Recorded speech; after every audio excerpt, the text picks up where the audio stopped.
দোলা ভাই, আপনি আমার সাথে কি করছেন? আমি তো আপনার ছোট বোনের মতো। তারপর দোলাভাই আমাকে বলল, তুই কি চাস তোর বোনকে আমি ডিভোর্স দিয়ে দেই? আমি বললাম, না দুলাভাই, তাহলে আমি যা করছি তুই তা করতে দে। আর যদি বেশি ভাড়া ভারী করছ তাহলে আমি তোর বোনকে তালাক দিয়ে দিব। আমি বললাম, দোলাভাই, তাহলে আপনি আমার সাথে কি করতে চাইছেন? তারপর দোলাভাই আমার সাথে এমন আচরণ করতে চাইল, তাতে আমার দম বন্ধ হয়ে যাওয়ার মতো অবস্থা হলো। আমি আর কোনো কথা বলতে পারলাম না। ওমা হঠাৎ দেখি সে আমার সাথে অন্য রকম আচরণ করতেছে। রাগে আমি দোলাভাইকে একটা জোরে ধাক্কা মেরে ফেলে দিই।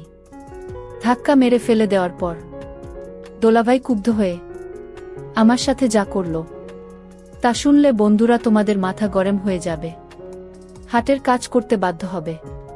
তাহলে চলুন বন্ধুরা, গল্পটি শুরু করি। গল্পটি শুরু করার আগে বন্ধুরা, তোমাদের নিকট আমার বিশেষ অনুরোধ, দয়া করে তোমরা আমার চ্যানেলটি সাবস্ক্রাইব করে আমাকে সাপোর্ট করবা। হ্যালো বন্ধুরা, আমার নাম অহনা রহমান অনু, তবে সবাই আমাকে অনু বলে ডাকে। প্রিয় বন্ধুরা, গোপনীয়তা রক্ষা করার জন্য আমি এখানে আমার নাম ব্যবহার করলাম। আমার গ্রামের বাড়ি রাজশাহী।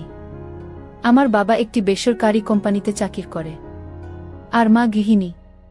আমার 2 ভাই 2 বোন। আমি এবারে ক্লাস 10-এ পড়ি।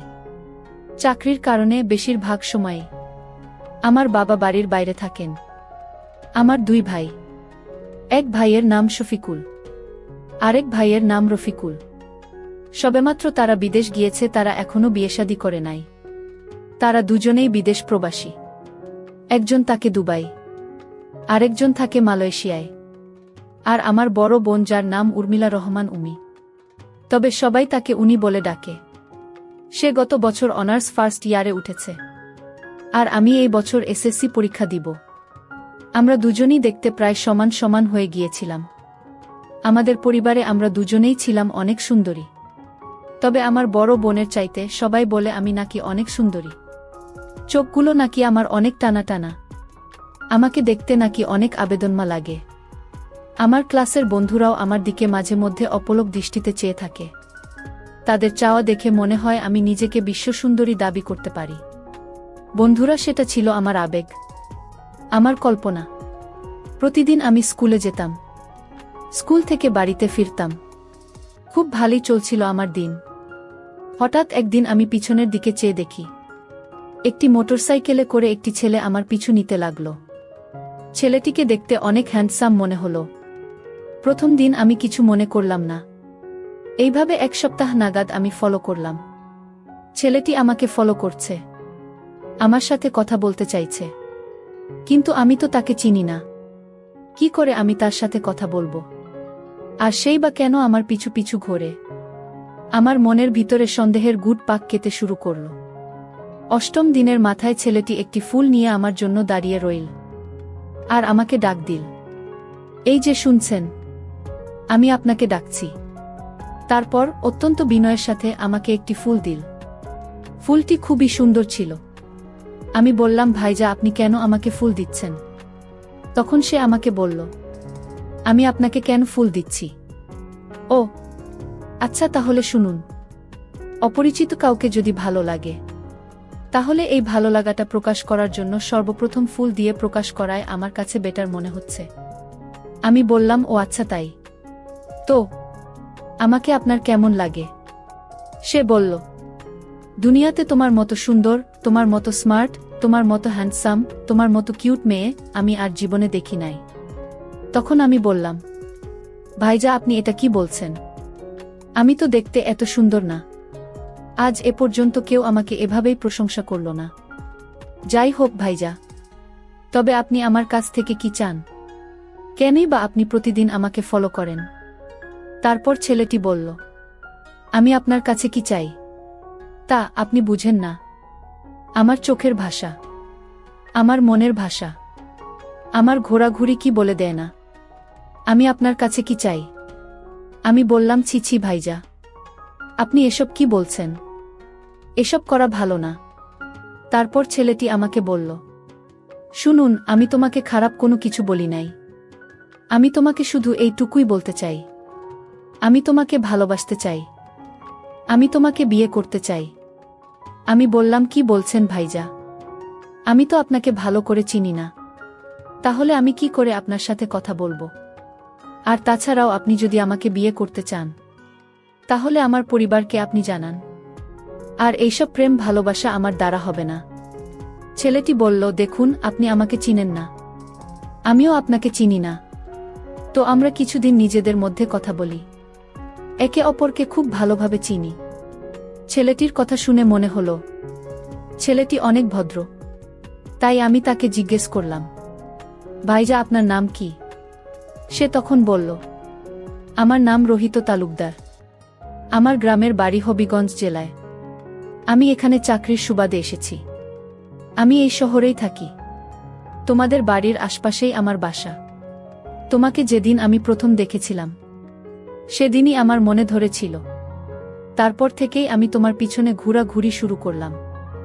আমি বললাম, ভাইজা, আপনার বাড়ি হবিগঞ্জ আর আমার বাড়ি রাজশাহী, সুতরাং বিদেশি ছেলেদেরকে বিশ্বাস করতে আমার খুব ভয় হয়।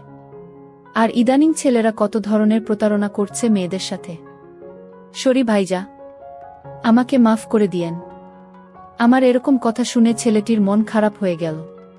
বুঝতে পারছি ছেলেটি নিজেকে খুব অসহায় মনে করছে। তারপর ছেলেটি চলে যেতে চাইল। তবে চলে যাওয়ার পূর্বে ছেলেটি আমাকে তার একটি কার্ড দিয়ে বলল, যদি মনে করেন যে আমি ভালো, আমি আরও অন্য 2-4টা ছেলের মতো না, তাহলে দয়া করে আমাকে এই নাম্বারে একটি কল দিবেন। আপনার কলের প্রত্যাশায় আমি রইলাম। তবে যদি আপনি আমাকে একটি কল দেন, তাহলে মনে করব দুনিয়াতে সবচেয়ে সৌভাগ্যবান ব্যক্তি আমি। এই বলে ছেলেটি আমার কাছ থেকে চলে গেল। আমিও বাড়িতে চলে আসলাম। বাড়িতে এসে ফ্রেশ হয়ে খাওয়া দাওয়া করলাম। দেখতে দেখতে সন্ধ্যা হয়ে গেল। তখনও রাত 9টা বাজে। হঠাৎ আমার এই ছেলেটির কথা মনে পড়ল। তার কার্ডটি হাতে নিলাম। তার নাম্বারটা দেখলাম। একবার ভাবলাম, কল দিব কি দিব না। আমতা আমতা করে হঠাৎ ছেলেটির নাম্বারে একটি কল দিলাম।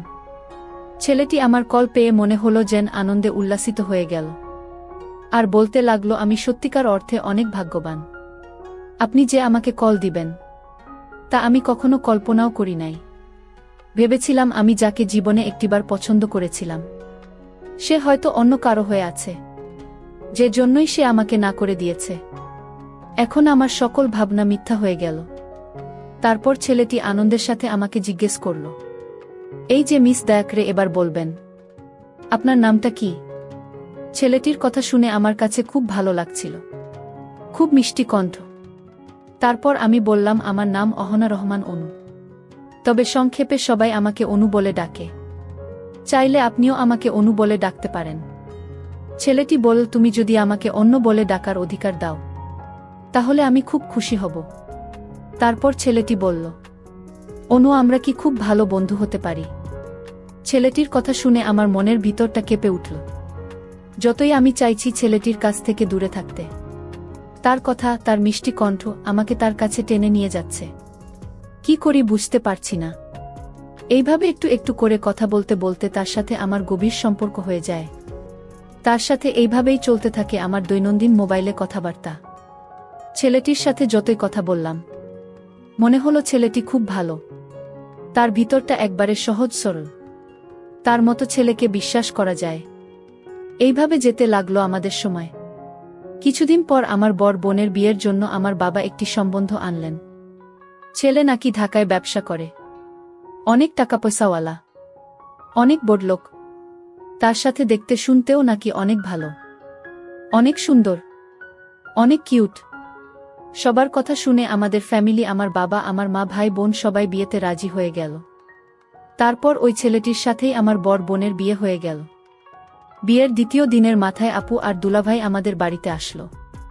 দুলাভাই এই প্রথম আমাকে খুব ভালোভাবে দেখল। আমাকে দেখে সে হা করে তাকিয়ে রইল। আর মনে মনে ভাবল, আমার শালিকা এত সুন্দর, আমি তো জানতাম না। আগে যদি জানতাম তাহলে আমার বুকে রেখে আমার শালিকাকে বিয়ে করতাম। দুলাভাইয়ের এমন চাহনি দেখে মাঝে মধ্যে আমার খুব বিরক্ত বোধ হতো। বাড়িতে এসে দুলাভাই আমাকে ডাকলো, এই অনু, কোথায় আছো? আসো একটু এদিকে। তোমাকে একটু ভালো করে দেখি। তারপর দুলাভাই এর ডাক শুনে আমি তার কাছে গেলাম। সে আমাকে ডেকে বলল, মাশাআল্লাহ, এত সুন্দর, এত রূপ তোমার। জানি না কার কপালে এই চন্দম আছে। দুলাভাইজের এরকম কথা শুনে আমি লজ্জায় চলে গেলাম। কেন জানি দুলাভাই এর চাহনি আমার কাছে কেমন যেন মনে হয়। তারপর ভাবলাম নতুন দুলাভাই হয়তো শালির সাথে মজা করছে।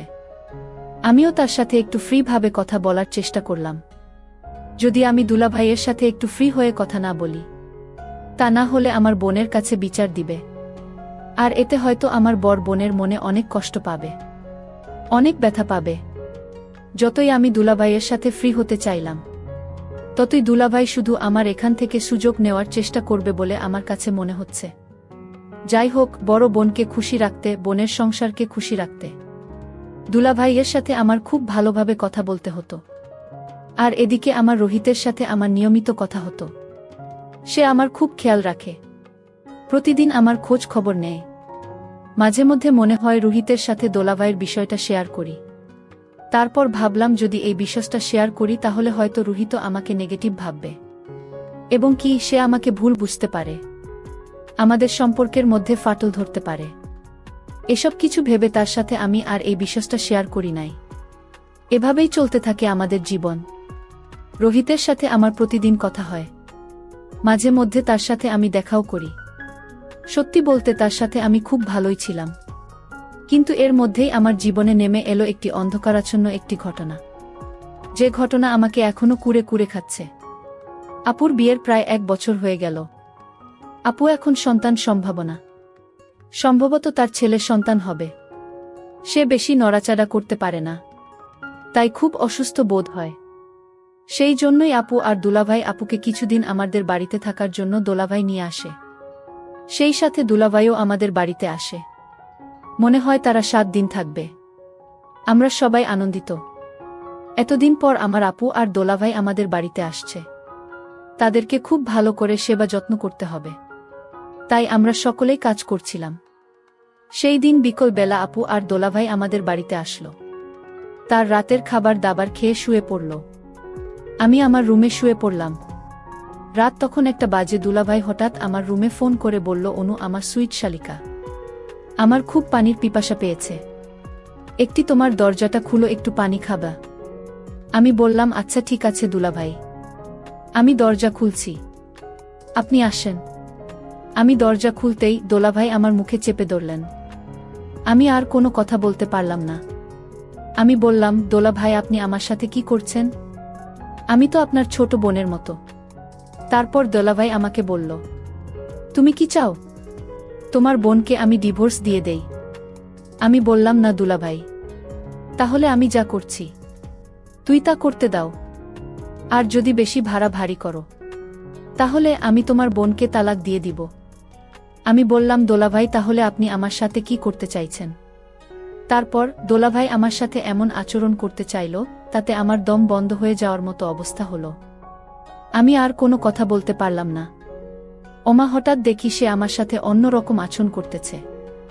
রাগে আমি দোলাভাইকে একটা জোরে ধাক্কা মেরে ফেলে দিই। ধাক্কা মেরে ফেলে দেওয়ার পর দোলাভাই ক্ষুব্ধ হয়ে ক্ষুধার্ত বাঘের মতো আচরণ করা শুরু করল। আমি খুব চেষ্টা করলাম বাধা দিতে, কিন্তু তাতেও কোনো কাজ হলো না। এক পর্যায়ে সে আমার সব কিছু বেঁধে ফেলে। আমি তার কাছে হাত পা ধরে ক্ষমা চাইলাম, তাতেও কোনো কাজ হলো না। আমি বললাম, দুলাভাই প্লিজ আমাকে মাফ করে দেন, আপনি আমার সাথে এমন করবেন না। তারপর সে আমায় বলল, দেখা অনু, আজকে প্রায় 2 মাস হলো তোমার বোন অসুস্থ, তার সাথে আমার কিছুই হয় না। আমি অনেক দিনের ক্ষুধার্ত, আমাকে একটু খেতে দাও। এই বলে সে তার কাজ করাতে ব্যস্ত হয়ে উঠল। প্রায় 2 ঘন্টা এই রকম করার পর সে শান্ত হল। আমি চোখের পানি মুছতে মুছতে সেখান থেকে চলে এলাম। চলে এসে আমার ভালোবাসা রোহিতকে ফোন দিলাম। ফোন দিয়ে তাকে আমি বললাম, রোহিত তুমি আমাকে ভুলে যাও। রোহিত আমার মুখ থেকে এমন কথা শুনে সে যেন পাগলে হয়ে গেল, আর বলতে লাগলো, অনু তোমার কি হয়েছে, আমায় একটু বলাবা। আমি শুধু কাঁদতে লাগলাম। তারপর রোহিতের অনেক জোরাজোরিতে বললাম, রোহিত একটা কুমারী মেয়ের মধ্যে যা তাকে আমার মধ্যে, আজকের পর থেকে তা আর নেই। রোহিত তখন আরো আগ্রহ নিয়ে শুনতে চাইল। আমার কি হয়েছে? তখন আমি পুরো ঘটনাটি করে বললাম। ঘটনাটি শোনার পর রুহিত বলল, শোন অনু, আগামীকাল তুমি আমার সাথে একটু দেখা করো। আমি বললাম ঠিক আছে। তারপর পরের দিন আমি গেলাম রুহিতের সাথে দেখা করতে। দেখা করার পর সে আমাকে নিয়ে কোথায় যেন যেতে শুরু করল। প্রথমে আমি খুব ভয় পেয়ে গেছিলাম। একটু পর দেখি সে আমাকে নিয়ে কাজী অফিসে চলে আসলা। তারপর সে আমাকে সেই দিনেই বিয়ে করে তার কাছে নিয়ে গেল। বিষয়টা প্রথমে আমার বাবা মা মেনে নেয়নি। পরে অবশ্য আমাদের পরিবারে ভালো চলছে। এমন অবস্থা দেখে আমার বাবা মা মেনে নিয়েছিল। আরেকটি কথা বন্ধুরা, আমি এতটা দোষী হওয়ার পরেও আমি তাকে জিজ্ঞাসা করেছিলাম যে রুহিত, আমি তো নষ্ট হয়ে গিয়েছিলাম, তারপরেও তুমি আমাকে কিভাবে মেনে নিলে? তারপর সে আমাকে বলল, দেখো অনু, আমি তোমাকে ভালোবাসি, তোমার দেহকে নয়। আর তোমার সাথে যা হয়ে তা তোমার ইচ্ছার বিরুদ্ধে, সুতরাং তুমি আমার কাছে নির্দোষ। তারপর সে একটা মিষ্টি হাসি দিয়ে বলল, তুমি আমার মিষ্টি বউ, আমি শুধু তোমাকেই ভালোবাসি। পরিশেষে বন্ধুরা, আমি বলবো ভালোবাসা শুধু চেহারা দেখে হয় না। সত্যিকারের প্রেমিক প্রেমিকার হাজারো ভুল ত্রুটি মার্জনা করে পাশে থাকার চেষ্টা করে। আমার স্বামীও ঠিক সেই রকম একটা মানুষ ছিল। বর্তমানে আমরা খুব সুখী পরিবার। বন্ধুরা, আজকে এই পর্যন্তই। আমি আবার আসব নতুন কোনো গল্প নিয়ে। ভিডিওটি ভালো লাগলে একটি লাইক দিন। আর তোমরা যদি এরকম ধরনের নতুন নতুন ইন্টারেস্টিং ভিডিও পেতে চাও, তাহলে দয়া করে আমার চ্যানেলটি সাবস্ক্রাইব করো। ভিডিওটি দেখার জন্য তোমাদের সকলকে অসংখ্য ধন্যবাদ।